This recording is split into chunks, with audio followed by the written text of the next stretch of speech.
बिहार में voter list revision पर पटना से दिल्ली तक विपक्ष सरकार पर आक्रामक है।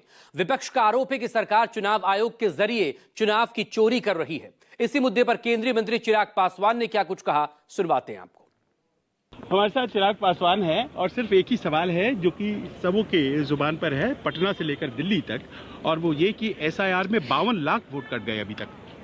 देखिए, मुझे नहीं पता कितने वोट कटे या कितने वोट और कटेंगे, बट मैं इतना जरूर जानता हूं कि जिस तरीके से इस प्रक्रिया का पालन हो रहा है, इस बात को सुनिश्चित किया जा रहा है कि कोई भी नागरिक देश का इस सूची से बाहर नहीं रहे और कोई भी नाजायज व्यक्ति जो घुसपैठिया हो उसको देश के सर्वोच्च अधिकार मताधिकार का उसको लाभ नहीं मिले। इस बात को सुनिश्चित करने के लिए इस प्रक्रिया का पालन किया जा रहा है। शिकायत किसने की? बार बार विपक्ष ने की। लोकसभा चुनाव के बाद भी की, अलग अलग राज्यों के चुनाव के बाद, महाराष्ट्र के चुनाव के बाद, आज तक विपक्ष यही हम लोग को सुनाता रहता है कि वोटर लिस्ट में धांधली हुई, डुप्लीकेसी ऑफ द वोट हुआ, वोट जोड़ दिए गए, नाम जोड़ दिए गए, इसकी वजह से ये लोग महाराष्ट्र का चुनाव जीते।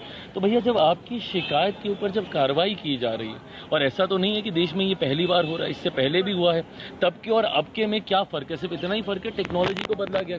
पहले क्या है, सारे डॉक्यूमेंटेशन आपको ऑनलाइन सबमिट कर, आपको फिजिकली सबमिट करने पड़ते थे, अब ऑनलाइन का भी आपके पास विकल्प है।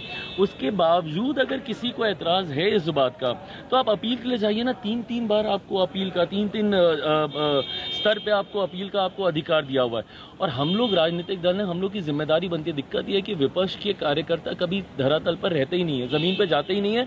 आज की तारीख में अगर बीएलओ कोई काम कर रहा है तो आपके बीएलए भी तो उसके साथ है ना, वो भी तो राजनीतिक दल का प्रतिनिधित्व कर रहे हैं। मेरे सारे बीएलए इस बात को सुनिश्चित कर रहे हैं कि किसी को भी किसी तरीके की कोई समस्या किसी भी बूथ लेवल पर नहीं आनी चाहिए। इस बात को मेरा बूथ लेवल एजेंट जो है वो इस बात को सुनिश्चित कर रहा है। तो आपके लोग क्यों नहीं कर सकते?